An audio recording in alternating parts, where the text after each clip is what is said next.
अवधूत नित्यानंद वीरभूमि के एक चक्र गांव के निवासी हांडई पंडित के घर एक परिव्राजक सन्यासी उपस्थित हुए। पंडित के आग्रह पर आतिथ्य ग्रहण किया। पंडित ने भरपूर सेवा शुश्रूषा की।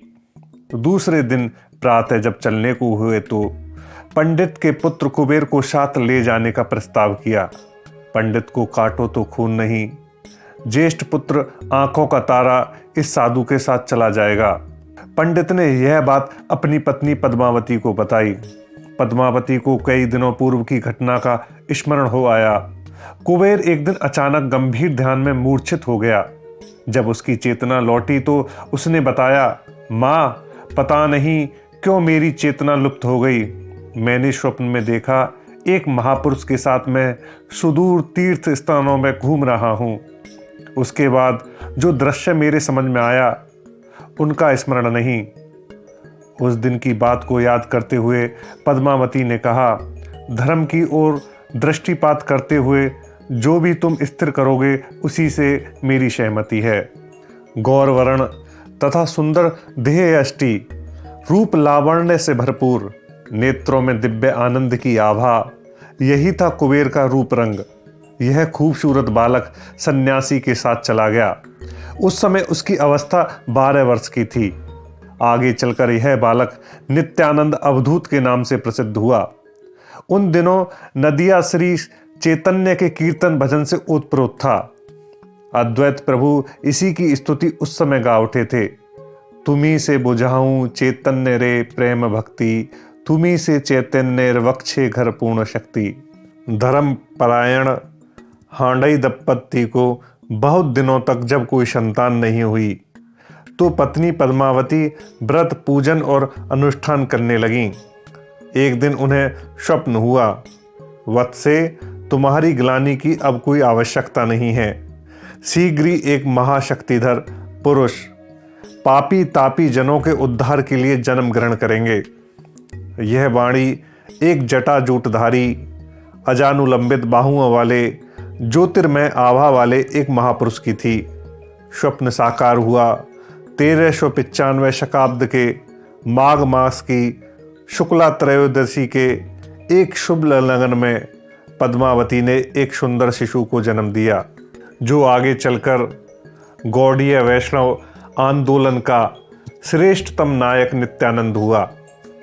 गौड़ीय वैष्णवों के लिए वे प्रभु स्वरूप थे। सन्यासी के साथ परिव्राजन करते हुए किशोर कुबेर वृंदावन पहुंचे। यहां आकर उनका सारा अंतर कृष्ण वेश में परिपूर्ण हो उठा। कृष्ण के लीला स्थलों में घूमते रहे। उनकी आर्त पुकार अंतर से निकलती रही, जीवन सर्वस्व कृष्ण घन कहाँ है। पागल प्रेमी की तरह सारे वृंदावन में चक्कर लगाते रहे। एक दिन कुबेर की दृष्टि शिष्यों से घिरे सन्यासी पर पड़ी, जिनका नाम था माधवेंद्रपुरी। श्री चैतन्य लीला के सहायक ईश्वरपुरी एवं अद्वैत आचार्य इन्हीं के कृपा पात्र थे। महात्मा के दर्शन मात्र से कुबेर के शरीर में भक्ति रस का ज्वार उमड़ पड़ा। वे सुधबुध खो बैठे थे। माधवेंद्रपुरी यह दृश्य देखकर विस्मित हो उठे। कौन है यह वैष्णव जो सर्वदा कृष्ण रस में अवगाहन करता है? इस तरुणाई में ही इस तरह कृपा धन्य हो चुका है। उसके सारे शरीर पर अष्ट सात्विक विकार हैं तथा मुख पर अपरूप ज्योति की आभा फूट पड़ी है। धरती पर गिरे शरीर को माधवेंद्र निर्निमेष दृष्टि से देखते ही रह गए। कुबेर की चेतना लौटी तो उसने रोते हुए कहा, प्रभु, बहुत भाग्य से आज आपके दर्शन का सौभाग्य प्राप्त हुआ है। कृपा करके इस अधम का उद्धार करें। माधवेंद्रपुरी ने इस तरुण को बाहों में भर लिया। एक शुभ लगन में उन्होंने इस साधक को दीक्षा प्रदान की और उसका नामांकरण हुआ नित्यानंद। कुछ दिनों के वृंदावन प्रवास के बाद नित्यानंद परिव्राजन के लिए निकल पड़े। लेकिन कुछ ही दिनों बाद कृष्ण विरह में व्याकुल नित्यानंद फिर वापस आ गए। अब वे निरंतर भवसागर में डूब रहे। आहार एवं निद्रा की कोई चिंता नहीं। वे धीरे धीरे प्रेम साधना के गंभीर स्तर में प्रवेश करते गए। एक दिन भगवान कृष्ण ने आदेश दिया, अवधूत, क्यों इस तरह व्यर्थ घूम फिर कर समय नष्ट कर रहे हो? गौड़ देश से नवद्वीप आओ। वहां प्रेम भक्ति का शुद्धा पात्र लेकर निमाई पंडित चांडाल तक को परम संपदा वितरित कर रहे हैं।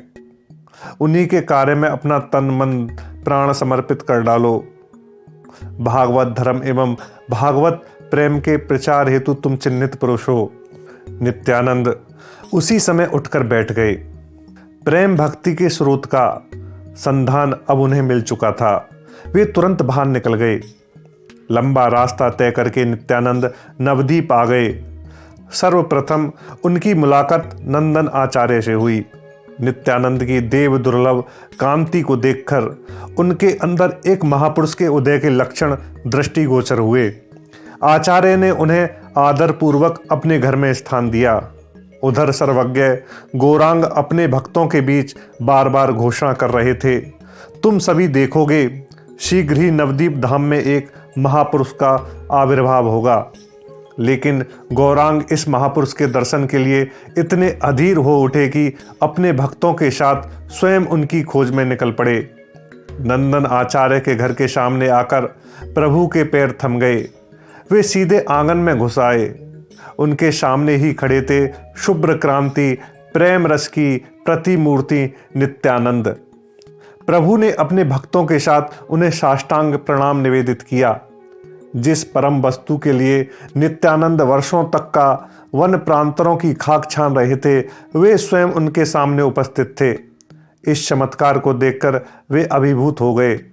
वृंदावन दास ने इस स्थिति का वर्णन इस तरह किया है, विशंभर मूर्ति येन मदन समान, दिव्य गंध माल्य दिव्य वाश परिधान, की है कनक धुति से देहरे आगे, से बदन देखती चांदेर शाद लागे, देखती आयत दुई अरुण नयन, आर की कमल आछे है महे ज्ञान, से अजानु दुई भुज हृदय सुपीन, ताहे शोभे यज्ञ सूत्र अति सूक्ष्म क्षीण। प्रभु ने भक्त प्रवर श्रीवास से कहा, पंडित, यदि तुम दिव्य प्रेमावेश का दर्शन करना चाहते हो तो नित्यानंद की उद्दीपना को जागृत कर दो। शीघ्र ही भागवत से श्री नंद नंदन के रूप का वर्णन करो। प्रभु की आज्ञा पाते ही श्रीवास परम आनंद पूर्वक श्लोक पढ़ने लगे। वराहा पियम नटवर वपु कर्णयो कर्णिकारम। श्याम सुंदर के रूप वर्णन से नित्यानंद का पूरा शरीर उद्वेलित हो उठा। प्रेम विकार के चिन्ह अंशु कंपन एवं पुलकादि प्रकट होने लगे। थोड़ा बहा ज्ञान होते ही भजन कीर्तन शुरू हुआ। भक्तगण आनंदित हो उठे। धीरे धीरे नित्यानंद शांत हुए। परस्पर कुशल क्षेम का दौर चलने लगा। आनंद के आंसू नित्यानंद की आंखों से झरने लगे। उन्होंने कहा, प्रभु, इतने दिनों तक तुम्हारी खोज में भटकता रहा पर ढूंढ नहीं पाया। अंत में पता चला कि तुम्हारा आविर्भाव नवद्वीप में हुआ है। तुमने जीवों के उद्धार का व्रत लिया है, इसलिए दर्शन की आशा लेकर भागता हुआ यहां चला आया। प्रभु ने नित्यानंद की मर्यादा बढ़ाते हुए कहा, महाभाग्य, देखी लाम तोमार चरण, तोमार मजले से पाई कृष्ण प्रेम घन।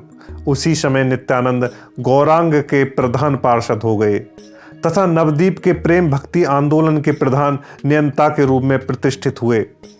व्यास पूजा का समय हो चुका था। नित्यानंद व्यास पूजा के आसन पर बैठ गए। पूजा की समाप्ति पर माला अर्पण करके प्रणाम निवेदित करना था, किंतु नित्यानंद को तो जैसे होश ही नहीं था।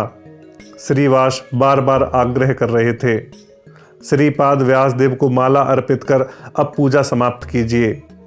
लेकिन श्रीवास की कोई बात नित्यानंद नहीं सुन रहे थे। पूर्णतया भावाविष्ट थे। पता नहीं किसे खोज रहे थे। अन्य कोई उपाय न देखकर श्रीवास गौरांग प्रभु को बुला लाए। उन्हें स्थिति से अवगत कराया। गौरांग प्रभु घर में घुसे और नित्यानंद से व्यासदेव को अर्घ देने के लिए कहा। नित्यानंद ने गौर सुंदर के गले में माला डाल दी।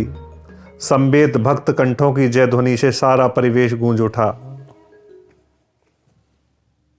निमाई अपने घर में विश्राम कर रहे थे। तीसरा पहर था।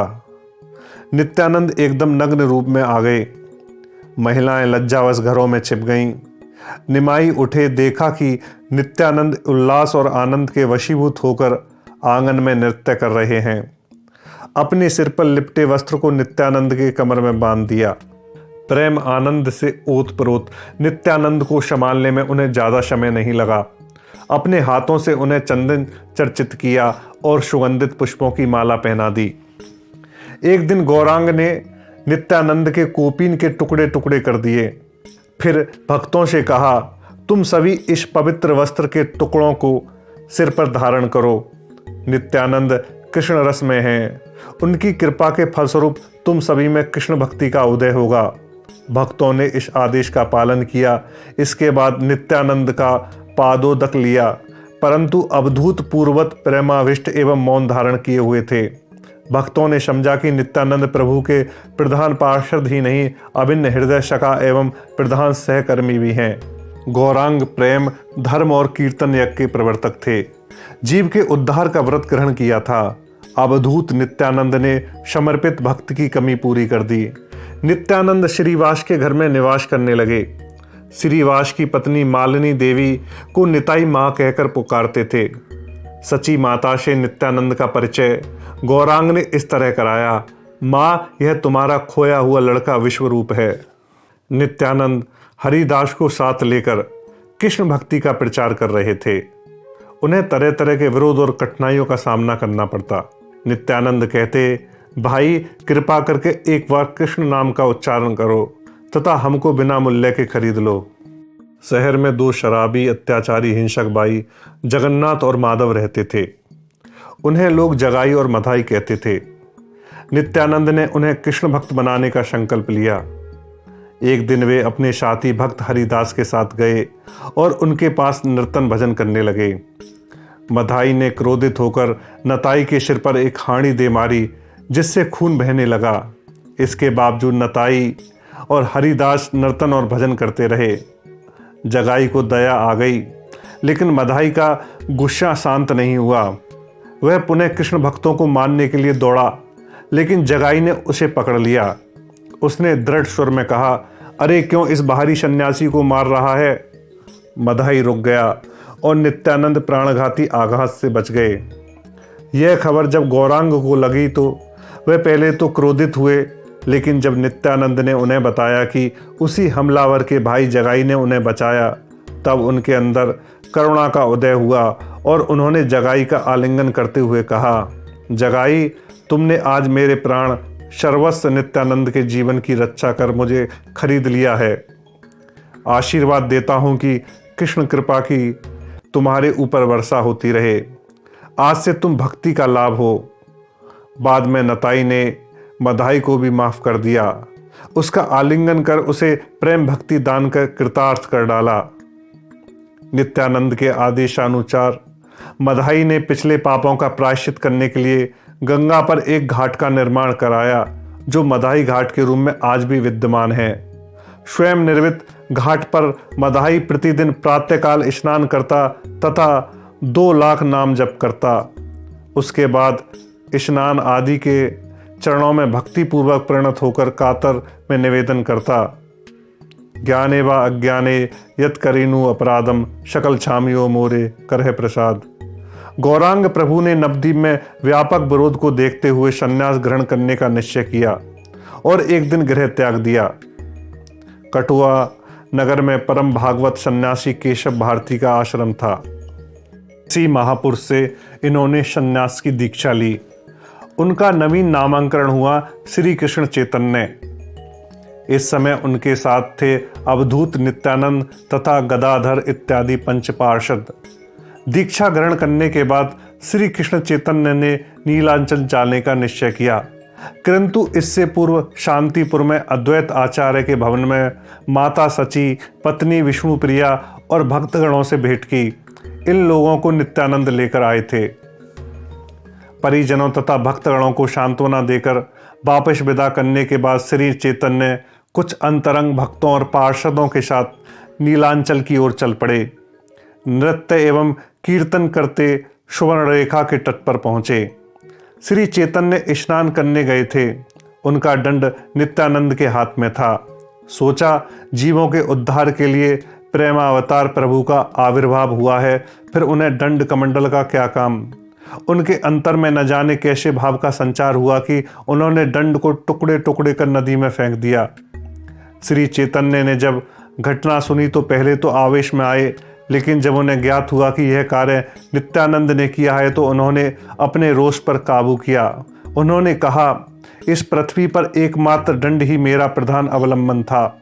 कृष्ण की इच्छा से आज वह भी टूटकर टुकड़े टुकड़े हो गया। अच्छा ही हुआ, अब किसी के साथ भी मेरा कोई संपर्क नहीं रहा। अब से मैं अकेला ही मार्ग पर चलूंगा।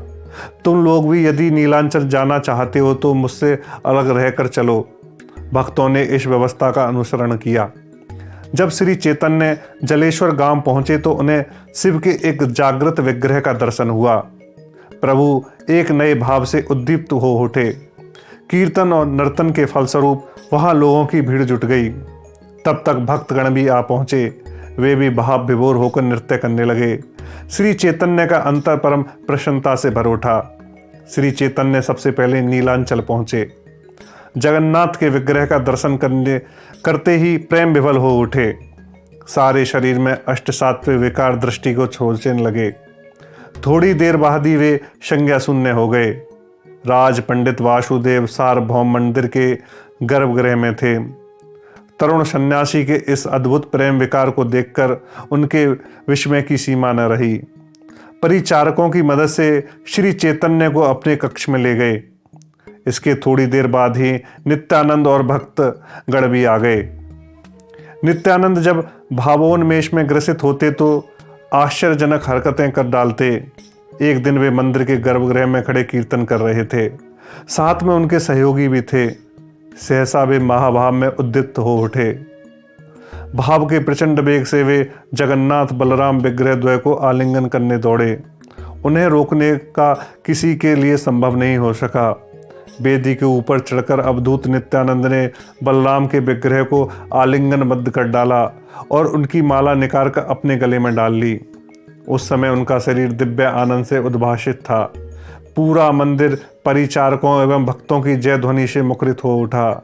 इस तरह की प्रेम विवलता से वे चैतन्य के प्रधान पार्षद के रूप में सर्वत्र असाधारण मर्यादा के अधिकारी हो गए। कुछ दिनों यहाँ बिताकर श्री चैतन्य दक्षिणात्य की यात्रा पर चले गए। इस यात्रा में उन्होंने ब्रज रस तत्व के मर्मज्ञ रामानंद राय को आत्मसात किया। सारे दक्षिण तथा पश्चिम भारत में प्रेम धर का बीजारोपण करके लौट आए। अब उनकी दृष्टि अपनी मातृभूमि गौड़ पर पड़ी। यहाँ के जनजीवन पर तांत्रिक प्रभाव अत्यंत प्रबल था। वे स्वयं स्थायी रूप से पुरी धाम में निवास कर रहे थे। समस्या थी कि यह उत्तरदायित्व किसे सौंपें। अंततः यह गुरु उत्तरदायित्व निताई यानी नित्यानंद को सौंपने का निश्चय किया। नित्यानंद को बुलाकर उन्होंने कहा, तुम गौड़ देश वापस चले जाओ। वहां जाकर गृहस्थ धर्म में प्रवेश करो एवं समाज की ऊसर भूमि में प्रेम भक्ति का अमृत प्रभाव उड़ेल दो। श्री चैतन्य के इस आदेश से नित्यानंद मर्माहत हो गए। वे अत्यंत छोटी उम्र में घर से निकल पड़े हैं। उनका उद्देश्य है संन्यास एवं अवधूत जीवन के माध्यम से भागवत प्रेम के माधुर्य की तलाश में घूमते रहे हैं। अब उन्हें गृहस्थ जीवन अंगीकार करना पड़ेगा, लेकिन प्रभु के आदेश को शिरोधार्य करने के अलावा नित्यानंद के सामने और कोई चारा नहीं था। इसलिए बिना विलंब किए वे गौड़ देश की यात्रा पर निकल पड़े। उनके साथ कुछ अन्य भक्तगण भी थे, जिनमें प्रमुख थे रामदास, गदाधर दास, सुंदरानंद, परमेश्वर दास तथा पुरुषोत्तम दास। गौड़ देश में नित्यानंद का आविर्भाव दयाल निताई के रूप में हुआ। उनके ऐश्वर्य एवं करुणा का दिग्दर्शन कराते हुए वृंदावन दास ने लिखा है, या हारे करें दृष्टि नाचिते नाचिते सेई प्रेमे ढलिया पड़ेन पतिवीते। नित्यानंद ने सारे गौड़ देश में अद्भुत प्रेम तरंग की सृष्टि कर डाली। एक दिन पानीहाटी ग्राम के राघव पंडित के घर में उपस्थित थे। पार्षदों एवं भक्तों की भीड़ लगी थी। कीर्तन भजन की पवित्र धारा बह रही थी। वे सहसा ईश्वरीय भाव से उद्दीप्त हो उठे। भक्तों को आदेश दिया कि अभी उन्हें समारोह पूर्वक अभिषेक कराना होगा। गंगा जल लाकर नित्यानंद का अभिषेक किया गया। गले में माला डाले चौकी पर बैठे थे और राघव पंडित उनके सिर पर छत्र लगाए खड़े थे। भक्तों के कीर्तन चल रहे थे। जनश्रुति है कि उस दिन राघव पंडित के घर पर लीला कौतकी नित्यानंद ने एक अलौकिक कार्य कर डाला। पंडित की ओर देखकर मुस्कुराते हुए बोले, पंडित, शीघ्र मेरे लिए एक कदम्ब की माला गूंथ कर ले आओ। कदम्ब मेरे लिए अत्यंत प्रिय है। राघव परेशान थे कि इस समय बिना मौसम के कदम्ब उन्हें कहाँ मिलेगा। वह बार बार नित्यानंद से अनुरोध कर रहे थे कि इस समय कदम्ब नहीं मिलेगा। नित्यानंद ने उनसे घर के अंदर जाकर देखने को कहा। राघव पंडित के आश्चर्य का ठिकाना न रहा। उन्होंने देखा कि आंगन के एक कोने में एक नींबू का पेड़ है जिसमें कदम्ब के कई फूल खिले हैं। राघव ने फूल तोड़े, माला गूंथी और नित्यानंद के गले में डाल दिया। किंवदंती है कि उस दिन कीर्तन में नित्यानंद ने एक और अलौकिक लीला कर डाली। कीर्तन कर रहे भक्तों को सहसा दमनक पुष्प की सुगंध का अनुभव हुआ। विस्मय से सभी एक दूसरे का मुंह देखने लगे। नित्यानंद ने इस घटना का स्वयं वर्णन किया है। चैतन्य गोसाई आज सुनीते कीर्तन, नीलांचल हेते करि लेन आगमन, सुरवागे परिया दिव्य दमनक माला, एक वृक्ष अवलंब करिए रहिला, सेई श्री अंग्रे दिव्य दमनक गंधे, चतुर्दिक शबाकार नित्यम कीर्तन देखिते। पनिहार में लगभग 3 महीने तक प्रवास के बाद नित्यानंद गडरह चले आए। वहाँ भी आनंद का सागर लहरा उठा। कभी माटी में लौट कर तो लोगों को गले में बाहें डालकर रोते रोते कहते, भाई दया करके एक बार कृष्ण को भजो, गौरांग को भजो, बिना मूल्य मुझे सर्वदा के लिए खरीद लो, मुझे अपना दासानुदास बना लो। जो भी इस दृश्य को देखता उसके लिए आंसू रोक पाना कठिन हो जाता। उनका प्रेम जिस तरह स्वर्णिम था उसी तरह उनकी प्रचार पद्धति अभिनव थी। भागीरथी के दोनों तटों पर प्रेम रस के स्रोत बह उठे। यह खबर सर्वत्र फैल गई कि पतित पावन के रूप में गौड़ देश में नित्यानंद का आविर्भाव हो गया है।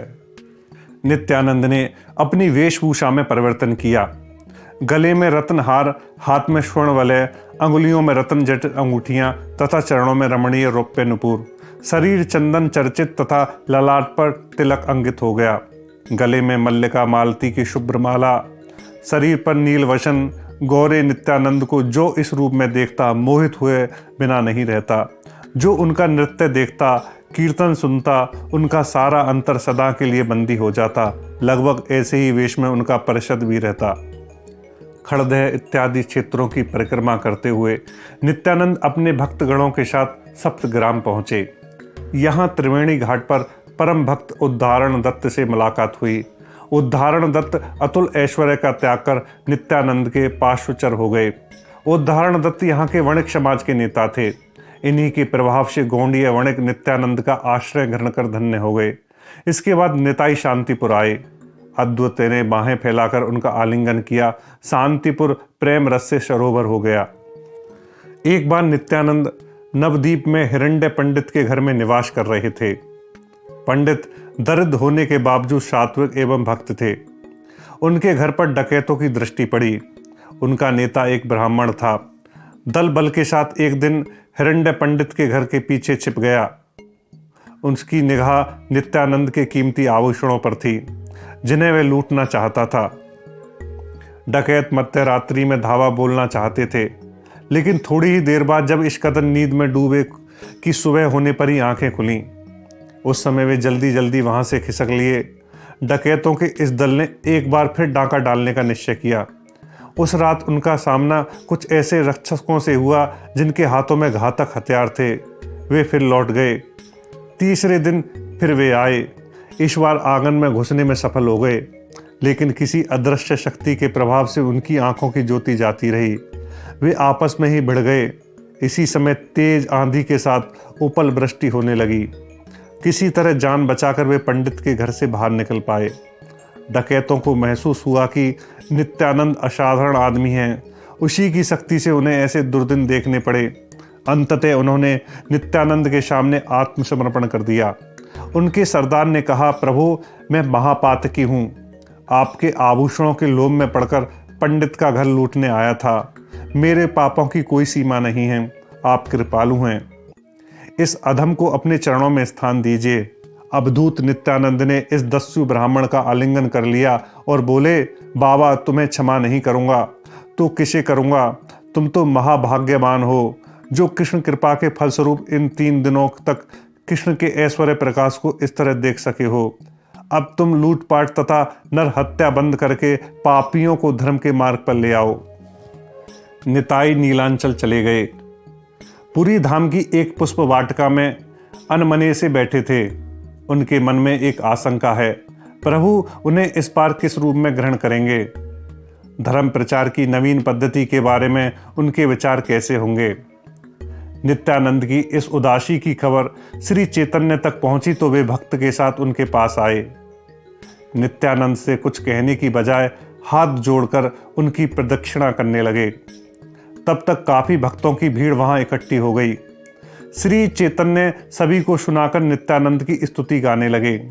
नित्यानंद इसे सहन नहीं कर सके और रोते रोते भावविवल होकर प्रभु के समक्ष पछाड़ खाकर गिर पड़े। कहने लगे, प्रभु सन्यासी का धर्म छुड़ाकर तुमने मुझे कैसी अवस्था में रख दिया।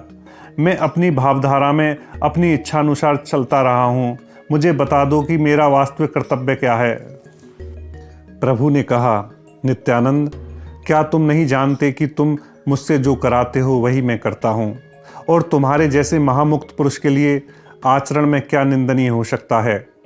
तुम्हारे शरीर में जो अलंकार शोभा पा रहे हैं वे तो श्रवण कीर्तन आदि नवदा भक्ति के प्रतीक हैं। तुम समस्त जनसाधारण को जो भक्ति संपदा वितरण कर रहे हो उसकी तुलना कैसे हो सकती है? तुम तो जीव उद्धार के लिए अवतरित हो, साधारण विधि विधान तो तुम्हारे लिए हैं नहीं। प्रभु के ये वचन सुनकर निताई स्थिर होकर बैठ गए। प्रातः उठकर चैतन्य और निताई ने समुद्र स्नान किया। शाम को दारू ब्रह्म जगन्नाथ के दर्शन किए। उसी दिन से चैतन्य का विराट भावांतर दृष्टिगोचर होने लगा। वह भक्तों का सानिध्य त्याग कर कृष्ण विरह के महासागर में डूब गए। भक्त कवि वृंदावन दास ठाकुर ने लिखा है, से दिन हई ते प्रमुर हेल कौन दशा, निरंतर कहे कृष्ण विरहेर भाषा। चैतन्य उस दिन से गंभीरा के गर्भ में प्रवेश कर गए तथा नित्यानंद के उदार उन्मुक्त प्रांगण में निकल पड़े। मानो चैतन्य की शक्ति नए सिरे से उनके शरीर में संचारित हो चुकी है।